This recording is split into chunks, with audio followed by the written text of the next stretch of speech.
ನಿಮ್ಮ favourite serials ಈಗ ಟಿವಿಗಿಂತ ಮುಂಚೆ ಸನ್ ನೆಕ್ಸ್ಟ್ ಆಪ್ ನಲ್ಲಿ ಜಾಲಿಯಾಗಿ ಎಲ್ಲರಿಗಿಂತ ಮುಂಚೆ ನೋಡಿ. ಈಗಲೇ ಸನ್ ನೆಕ್ಸ್ಟ್ ಆಪ್ ಡೌನ್ಲೋಡ್ ಮಾಡಿ ಮತ್ತು ಸಬ್ಸ್ಕ್ರೈಬ್ ಮಾಡ್ಕೊಳ್ಳಿ. ಅವ್ರು ಖಂಡಿತವಾಗ್ಲೂ ಏನಾದ್ರೂ ಒಂದ್ ಪರಿಹಾರ ಹೇಳ್ತಾರೆ. ಯಾರಾದ್ರೂ ಸರಿ ಅತ್ತೆ, ನಮ್ಗಿವಾಗ ಪ್ರಿಯಾ ದೇವನ್ನ ಓಡಿಸ್ಬೇಕು. ಅಜ್ಜಿ ಮೊದ್ಲಿನ ಹಾಗಾಗ್ಬೇಕು. ಇಲ್ಲ ಅಂದ್ರೆ ಅನುಮಾನನೇ ಬೇಡ ಅತ್ತೆ. ಅಜ್ಜಿ ಜೊತೆ ನಾವೆಲ್ರೂ ರಕ್ತ ಕಾರಿ ಸತ್ತೋಗ್ತೀವಿ. ಬಿಡ್ತು ಅನ್ನೆ. ನಮ್ಮಮ್ಮನ ಯಾಕೆ ಸಾಯಿಸ್ತೀಯಾ? ಅವ್ರಿವಾಗ ಹುಷಾರಾಗಿ ಆರಾಮಾಗಿ ಎತ್ ಕೂತಿದ್ದಾರೆ.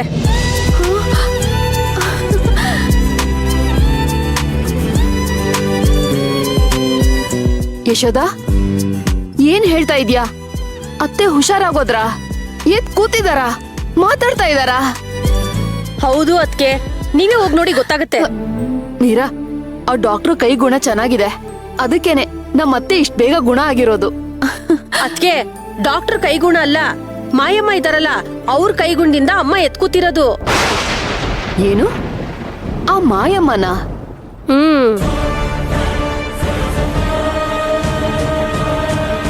ಹೌದು ಅದ್ಕೆ, ಅವ್ರಿಗೆ ಮ್ಯಾಜಿಕ್ ಬರುತ್ತೆ. ಹಾ? ಎಷ್ಟು ಒದ್ದೆ ಇದೆ ಅದು. ಮಿನಿಮಮ್ 3 ಅವರ್ ಬೇಕು ಅದು ಒಣಗೋದಿಕ್ಕೆ. ನೋಡ್ತೀರಾ, ಚಿಟ್ಕೆ ಹೊಡಿಯೋದ್ರಲ್ಲಿ ಒಣಗಿಸ್ಬಿಡ್ತೀನಿ. ಈಗ ನೋಡಿ. ಇಷ್ಟು ಬೇಗ ಒಣಗ್ಬಿಡುತ್ತಾ? ಅಯ್ಯೋ.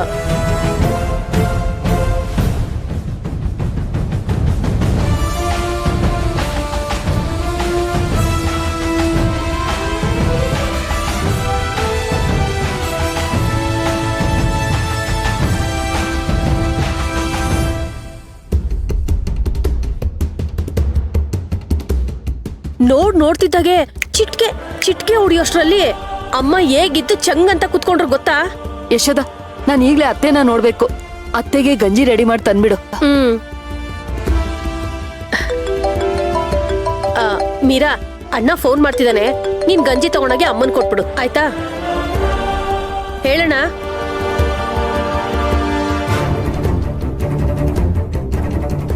ಹಾಗಾದ್ರೆ ಈ ಮಾಯಮ್ಮ ಸಾಮಾನ್ಯದವಳಲ್ಲ. ಮೂರ್ತಿ ಚಿಕ್ಕದಾದ್ರೂ ಕೀರ್ತಿ ದೊಡ್ಡದು. ನಿನ್ನೆ ಸೇವಂತಿ ಜೀವ ಕಾಪಾಡಿ ಇವತ್ತು ಅಜ್ಜಿ ಜೀವನೂ ಕಾಪಾಡಿದಾಳೆ. ಇವಳಿಗಿನ್ನೂ ಏನೇನ್ ವಿದ್ಯೆಗಳು ಗೊತ್ತೋ ಏನೋ ಯಾರು ಗೊತ್ತು. ನಾನು ಅವಳನ್ನ ತೀರಾ ಅಂಡರ್ ಎಸ್ಟಿಮೇಟ್ ಮಾಡ್ಬಿಟ್ನಾ?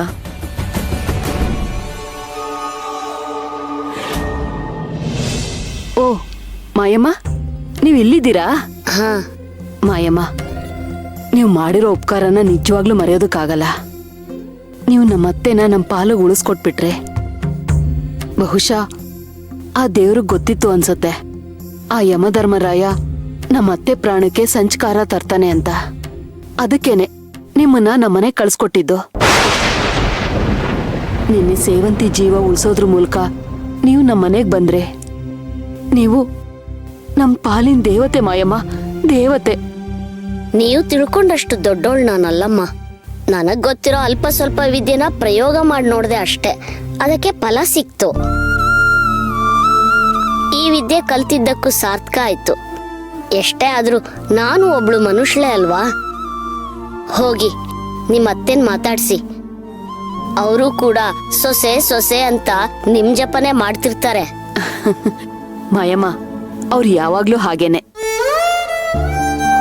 ನಾನು ಈ ಮನೆ ಸೊಸೆಯಾಗಿ ಬಂದಾಗಿಂದ ಅವ್ರಿಗೆ ನನ್ ಮೇಲೆ ಯಾವಾಗ್ಲೂ ಅಕ್ರೇನೆ.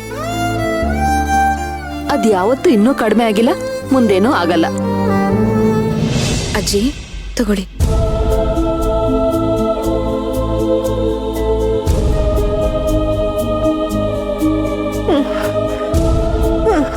ಇವಾಗ ಹೇಗಿದೆಯಾ ಅಜ್ಜಿ? ನಾನ್ ನೋಡಿದ್ರೆ ಗೊತ್ತಾಗಲ್ವೇನೋ? ಸೂಪರ್ ಆಗಿ ರೆಡಿ ಆಗಿರೋ ಹಾಗಿದೆ. ಒಂದ್ ವೇಳೆ ಏನಾದ್ರೂ ತಾತ ಇದ್ದಿದ್ರೆ ಅವ್ರ ಜೊತೆಗೆ ಫುಲ್ ಡ್ಯೂಯೆಟ್ ಆಡ್ಕೊಂಡು ಕುಣಿದ್ ಬಿಡ್ತಿದ್ರು ಅನ್ಸುತ್ತೆ. ಸುಮ್ಮನೆ ಹೋಗೋ. ಆಯ್ತು, ನಾವು ಹೋಗ್ತೀವಿ. ಆಮೇಲೆ ಆರಾಮಾಗಿ ರೆಸ್ಟ್ ಮಾಡಿ. ನೀವು ಮೊದಲು ರಾತ್ರಿ ನಿಮ್ಗೆ ಏನಾಯ್ತು ಅಂತ ಹೇಳಿ. ಯಾಕೋ ಗೊತ್ತಿಲ್ಲ ಕರ್ಣ, ಇದ್ದಕ್ಕಿದ್ದಾಗೆ ಎದೆ ಎಲ್ಲ ಬೆಂಕಿ ತರ ಉರಿಯಕ್ ಶುರುವಾಯ್ತು.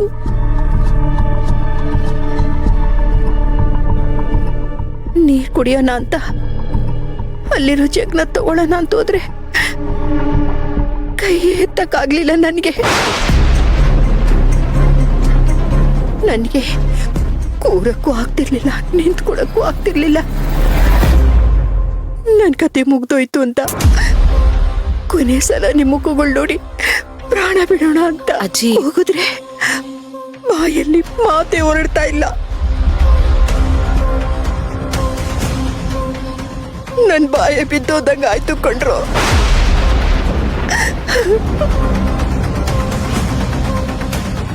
ಆಮೇಲೆ ನೋಡಿದ್ರೆ ಮೈಯೆಲ್ಲ ಉರಿತಾ ಇದೆ, ಕೈ ಕಾಲೆಲ್ಲ ಕೆಂಪಗಾಗ್ತಾ ಇದೆ. ನಾನ್ ಸತ್ತೇ ಹೋದೆ ಅಂತ ಅಂದ್ಕೊಂಡು ಭಗವಂತನ ಸ್ಮರಣೆ ಮಾಡಕ್ ಶುರು ಮಾಡಿದೆ. ಆಮೇಲೆ ಏನಾಯ್ತು, ಅದ್ಯಾವ ಮಾಯದಲ್ಲಿ ನನ್ ಬದುಕ್ ಬಂದು ನನಗೊಂದು ಗೊತ್ತಿಲ್ಲ ಕೊಂಡ್ರು. ಯಾವ ಮಾಯನೂ ಅಲ್ಲ ಅಜ್ಜಿ. ನಮ್ ಮನೇಲಿದಾರಲ್ಲ ಮಾಯಮ್ಮ, ಅವರಿಂದಾನೇ ನೀವು ಸರಿ ಹೋಗಿದ್ದು. ಅಯ್ಯಮ್ಮನಿಂದನಾ? ಅವ್ರೇನ್ ಮಾಡಿದ್ರು? ನಿಜಕ್ಕೂ ಅವರಲ್ಲಿ ಅಂಥ ಒಂದ್ ಶಕ್ತಿ ಇದೆ ಅಂತ ನಮ್ಗೆ ಯಾರಿಗೂ ಗೊತ್ತೇ ಇರ್ಲಿಲ್ಲ ಅಜ್ಜಿ. ಅದೇಗೋ ಯಶೋದ ಚಿಕ್ಕಿಗ್ ಗೊತ್ತಾಗಿ ಅವ್ರ ಹತ್ರ ನಿಮ್ಗೆ ಮಂತ್ರ ಹಾಕ್ಸಿ ಗುಣ ಆಗೋ ಹಾಗೆ ಮಾಡಿದ್ರು.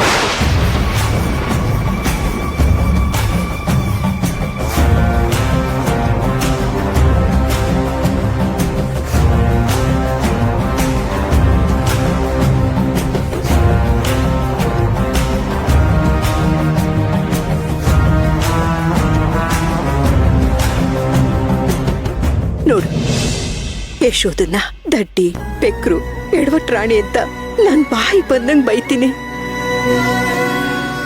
ಇವತ್ತು ಅವಳಿಂದನೇ ನನ್ ಜೀವ ಉಳ್ಕೊತ್ತು.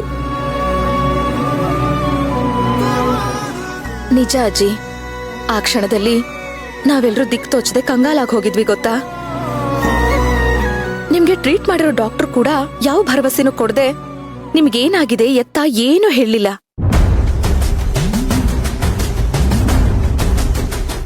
ಬರೀ ಸೀರಿಯಸ್ ಆದ್ರೆ ಹಾಸ್ಪಿಟ್ಲ್ ಕರ್ಕೊಂಡ್ ಬನ್ನಿ, ಅಡ್ಮಿಟ್ ಮಾಡಿ ಅಂತ ಹೇಳಿ ಹೊರಟೋದ್ರು. ಆದ್ರೆ ನಮ್ ಯಶೋದ ಚಿಕ್ಕಿ ಏನಾದ್ರೂ ಮಾಯಮ್ಮನ್ ಬಗ್ಗೆ ಹೇಳದೆ ಹೋಗಿದ್ದಿದ್ರೆ ಅದೇನ್ ಅನಾಹುತ ಆಗ್ತಿತ್ತೋ ಅಪ್ಪ, ಕಲ್ಪನೆ ಕೂಡ ಮಾಡ್ಕೊಳೋದಕ್ಕಾಗಲ್ಲ.